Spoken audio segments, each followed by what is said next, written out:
Ramadan Karim. Kale Shakira Shakira last Ramadan yafunamu ebizibu ne basilamu banne shekedde bulungi nnyo era ne kapa kati noza ebizibu byemu byafunye guno omwezi naye Shakira guno omwezi tugeza okuyingira nga yeebuuliridde alinabeera ne birthday ye almost ebisesinga nga towards Ramadan oba mu Ramadan wakati and she's that blessed. So Shakira mwena wamumanyi this time around teyafunye bizibu. This time around Ramadan yamusanze gyetegekedde bulungi nnyo and one of those things yakoze kwe kusooka ofuna hijabu kwe kusooka ofuna habaya n'abeera nazo nga buli lwatambula yeebiikiridde. So Shakira recently celebrating his birthday ye nemugezako mukwasaganyako awo and this time around yabadde fully dressed like a full Muslim woman bw'alina okubeera ng'akoze ki ng'ayambadde.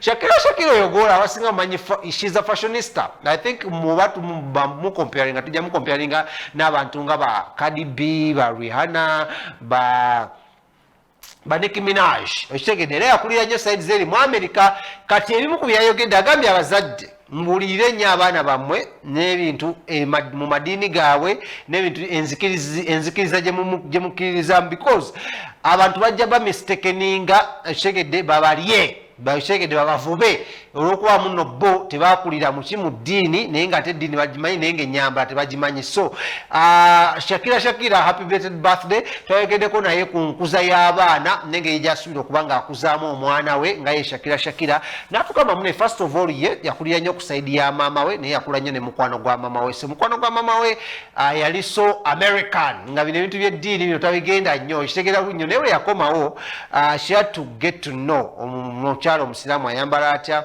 n'ebintu bifaanaganako ng'ebyo. Naye njagala omwebaza ti Ramadan eno y'omu ku bayimbi abaakavaayo ne basiibulula abantu era ku birthday kuno nagiselebratinze n'abasiraamu banne yavuddeyo n'asiibulula abasiraamu bangi nnyo era njagala okugamba muno Shakira that is one of the way to go y'emu ku mpagi z'obuyisiraamu enkulu okitegedde nnyo bw'oba era oba oyagala omukisa mu Ramadan eno funayo omuntu gw'osiibulula noba toli musiraamu ojja kulaba ebijja kubitambulanga etyo. So kanko Shakira ng'atubuulira enkuza y'omwana omusiraamu yandibadde etya era lwaki this time around mu Ramadan tafunye buzibu ne basiraamu banne. Wenjagala notwalira omukisa guno okubuuza ku Hajat Stabua Natolo ogamba otya, how are you doing? Kansubiremu n'olimalidadi sana. Njagala okwagaliza omwezi guno ogw'emikisa n'omwezi omulungi. Katugende wa Shakira tumaye tukomewo olunaku lwaleero Spice Dana asinkanye Babi Kyagulanyi ngenda kujja mbigambe later on wali mu kalebule amawulire gakyali mangi ganzita. Kasooka Shakira tukomewo nze Kabaka. Shakira lero engeri gyeri birthday owezezza emyaka emeka? Emyaka gya leero emyaka gya leero nange ngitiddemuko katini. Toyina gwe wasibira aliwo mimbi omu yasibira ku 25 ne tubeerawo paka omwana we yaweza 25 oba oliawo n'atugamba ani oyo yenga ndakyuka ngatakyuka abeera ku 25 buli mwaka celebrating 25 ate ndabikayo ngatakyuka emyaka tebagikweka. So omwana wange agenda awezeza mu myaka 6 so nange ndi awo wati awo ku 25 awo nayiseewo nayiseewo gyobala ntiddemu kyensinga okweyayanira mbeera mbimugamba buli wensaba naye ngaekisingira ddala bulamu obutaliimu bulwadde bwonna ddala obulwadde obutawuna kyensingira ddala omusaba kubanga olumu tetumanyi bantu betusanga oyinza oba weekuuma naye nga yiteyeekuuma si kyo kimusaba nnyo abira tompa muntu ateekuuma bannange kyensingira ddala omusaba n'obulamu bw'omwana wange ne famire yange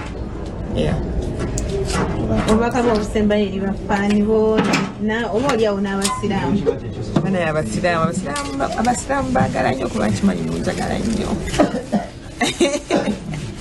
baza eddiini y'obusiraamu yekyalasinza okwambala n'enyuma just lwakuba oba tewabikuliramu kiba kizibumuko nkwano zinakulira mu Amerika nga sibyambala naye ibe nali wano nakula nakusaidi ya mukwano gwa mama wange yali yagenda Bulaaya naye ate nga bo bakatoliki naye nga ne idi bagikuza naye nga teriyo ebyo nti saala nti webiikirire teryaliyo. Actually kinjagala ogamba bakyala nti omwana muyigirize kyoyagala abeere ng'akyali muto kuba obuzibu bwetusanze kati ngaffe Shakira ebintu tetwabikuliramu era n'abantu babisibako ng'olira bikusiiwa.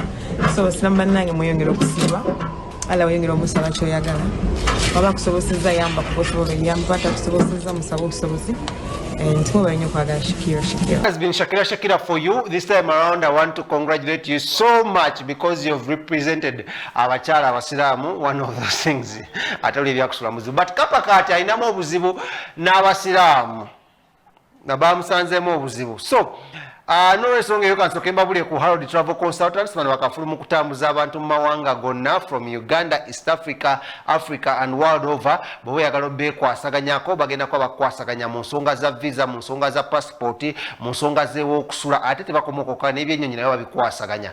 Harold Travel Consultants bw'oba obeekutte togenda kwejjusa wadde n'omulundi n'ogumu ky'oyinza okukola kikimu kyokka bakubire ku 07558 66 8 that is Harold Travel Consultancy. Bano basangwa mu kibuga Kampala naye soba isa kwezi namba zenkusomedde nobera ngo bakwasaganya bulinyo. We are going to be taking a short commercial break. Ngo tukomo tugenda kuba kumona amawuli amala mangi nnyo ninayo exclusive gye tugenda kuba nga tutunuulira mu maaso awo obeere ng'okitegera bulungi nnyo. Namukwaya Hajara abasinga ge manyinga Diana okitegedde Spice naye ali mu kafuuko okusibulula abantu naye njagala omugamba thank you so much for omulimu omugo gw'okola omulungi. Nubianli ogamba otya muganda wange ekisibo kikutwala kitya kablaza nawe nkubuuzako mu ngeri y'enjawulo nabo ku King Montage Studios awo nankulabye namwe mbabuuzako mu ngeri y'enjawulo. Alex and Brothers Furniture mbabuuzako awo emmengo mu ngeri y'enjawulo ate katugende ndoza mu bulango bwabaka maffe tukole ku ssente bwe nkoma tugenda kuba tugenda mu maaso amala mangi nnyo. Yenze Kabaka Smith wano ku